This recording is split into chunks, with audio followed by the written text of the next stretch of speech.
What is up, everybody, and welcome back to the channel. Today we're going to talk about buying bikes at a salvage auction, trying to get them cheap. And I've been shopping these salvage yard auctions, trying to get a new bike, thinking maybe like a 600, maybe a 1000, if it was like a naked bike or something, like lower CCs. But the price of them is just crazy right now.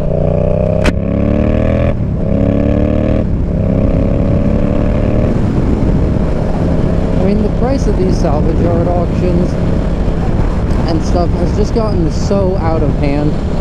So a while ago I tried buying a ZX6R, and it was a 2024, and it turned out that it sold for way too much money. It was way over budget. I was like, never mind, I'm not getting this bike.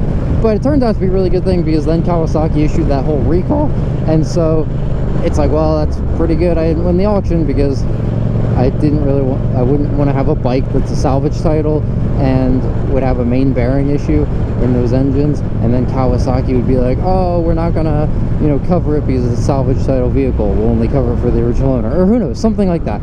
But it turned out to be a very good thing I didn't win that bike, because I don't remember what it went for. It went for something ridiculous, like $6 grand.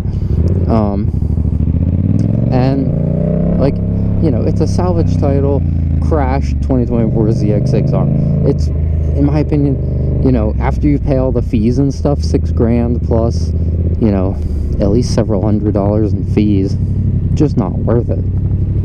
So I'm not sure exactly what you would pay at the end of the day.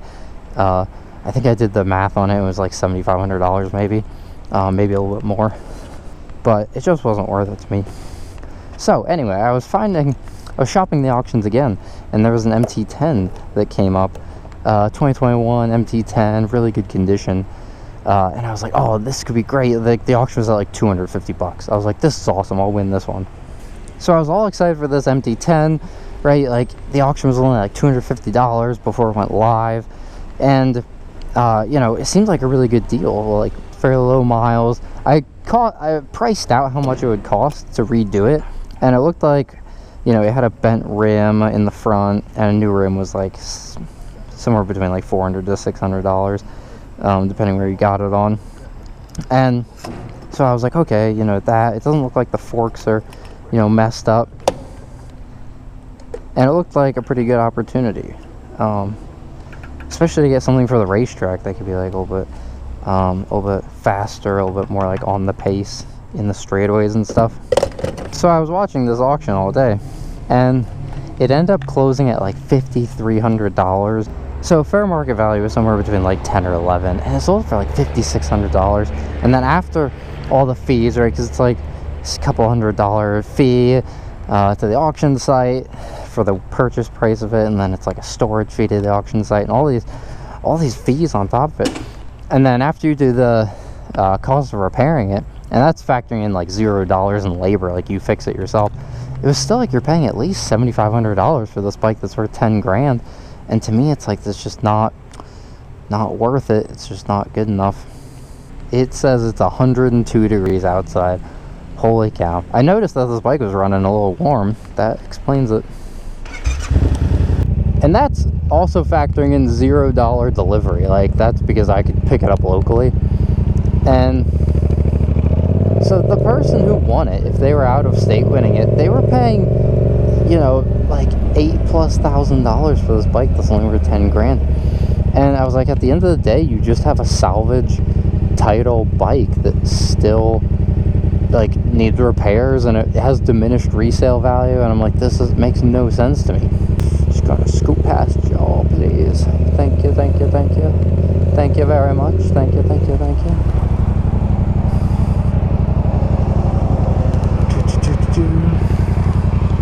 I'm on a hot machine. We got to keep moving.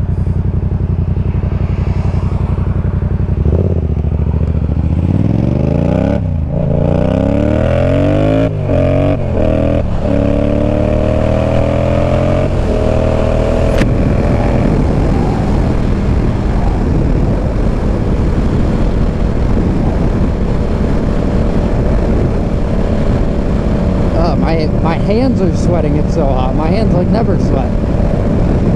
So yeah, I was just like, man, the price is crazy. And I built this little Excel spreadsheet. It's like a Google Doc Excel spreadsheet, and it shows all the different fees you have to pay and kind of factors in to give me like a total price. Like, so if I set a budget of like I'll only spend like $3,000 on this bike, then it's like, okay, what after all these fees and stuff, what purchase prices do I need? So it's like I need a purchase price of like $2,000 free repairs, right? Because there's like inspections you have to do, and like title documents you have to pay for, and taxes, and all these things you have to pay for.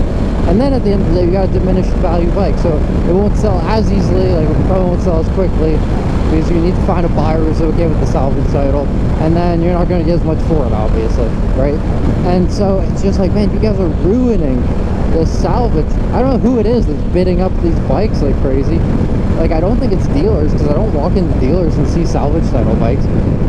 But anyway, it's just crazy. So I'll show like some screenshots here of a little Excel spreadsheet I put, and just maybe some examples of what the prices would be, where you can see, like, you know, you think you're buying it for like $3,000, but you know, after all the fees and stuff, you're not leaving the auction with the bike for $3,000, and still you need repairs. So anyway, just as I search for my next bike, and you know, I've seen some people talking about like, oh, you have to cope with having a small bike, or you know, I saw this also the topic. There was this guy posting, he was like, oh, like I make like $800,000 a year and I don't have a college degree, and everyone in the comments was like, cope harder, like, why do you have to brag about like making so much money if you don't have a degree, and like people making fun of him still for not having a degree, which is, I don't know, it's like, I don't care, you have a degree, you don't have a degree, like, you can do fine either way. But it's just like with the small bike thing, it's like, I'm not, like, I don't feel like I have to cope with it. I still enjoy it. I was talking to a guy this week. He was on a MT-03, so the naked version of my bike, the R3, and he really wanted like an R6 or an MT-07. He wanted something bigger, faster, more powerful. And I'm just like, dude, I still ride the R3. I ride on the racetrack. It's a ton of fun. Like, it's super capable. I know a lot of people say like, oh, they need to update the R3, oh, it's too out of date, whatever, things like that. But to me, it's still a wonderful machine. It's a wonderful bike. I have tons of fun with it. And I say that, right, as I'm riding my FZ07, but that's because I crashed the R3 on the racetrack. And I'm waiting for a bunch of parts to come in to add to it, and I just don't see a point in riding it right now. I'll probably ride it once. I'll probably put it back together, ride it once on the street to make sure it feels good, and then I will, and then I'll get it back all taped up and ready to ride on the racetrack again.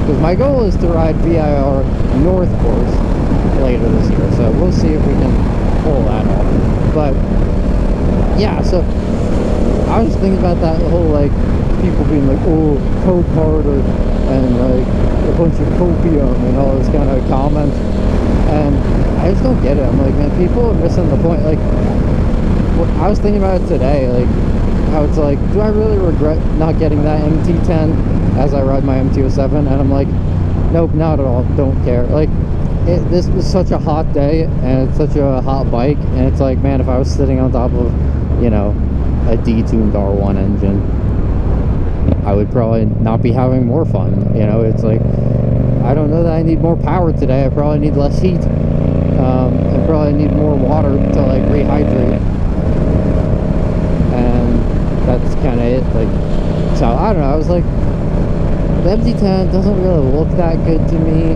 necessarily. Like, I think it's an okay looking bike, but I'm not going to give it a prize for being like a super good looking bike. And the ZX6R is what I really wanted, because I really wanted to move up to a 600, either a, what up, my dude?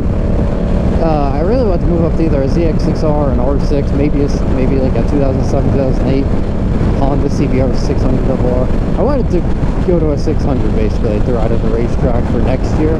So I've been in the market for a little bit looking, but I don't know, I can't figure out what I want. If I want like a no title or a salvage title or what I want. But the salvage title thing had me thinking like, this is the greatest way to get a track bike. But I don't know, I guess everyone's putting them back completely to stock and trying to resell them or something, because it makes no sense to me why you spend so much on a salvage auction, salvage title bike.